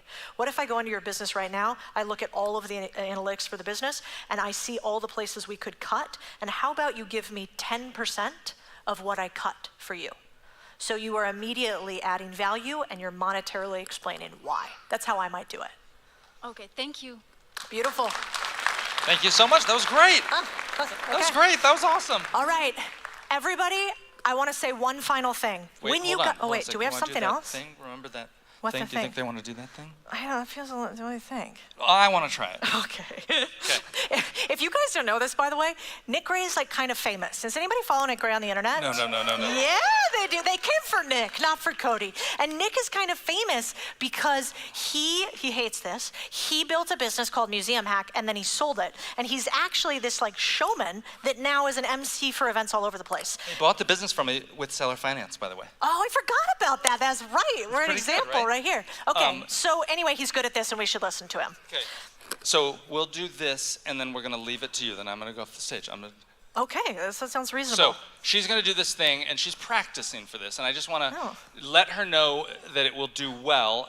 And it's a little bit of call and response. And so please. Oh, I think we should stand up if we're going to do this. It's going to feel weird sitting down. Yes, but then do you have a speech afterwards? No, we'll just say bye. You're all right. You wrap it up. You say something Yeah. at the end. Great. So we're going to practice this. We'll practice it. Will you guys stand up real quick? We're going to check this out. And when I say, or when Codie says owner, then you will say nation. So she'll say owner, and then you'll say nation. Is everybody down for this? I know nobody's had any wine. You feeling loose? You feeling ready?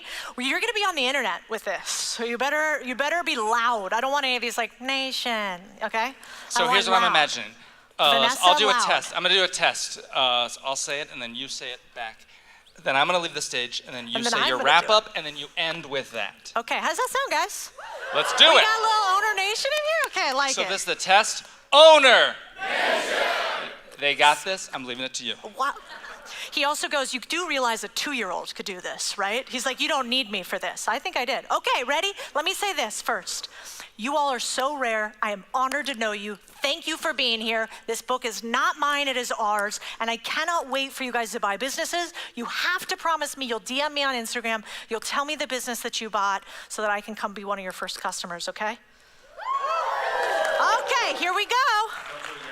One more CTA for the event. Will you mention the event? Oh, I think we should put it on the screen so they can have the... This is the code and to the live audience. Will you mention the event and then do the owner nation? Well, I mentioned the event. He did mention the event. The idea is basically this.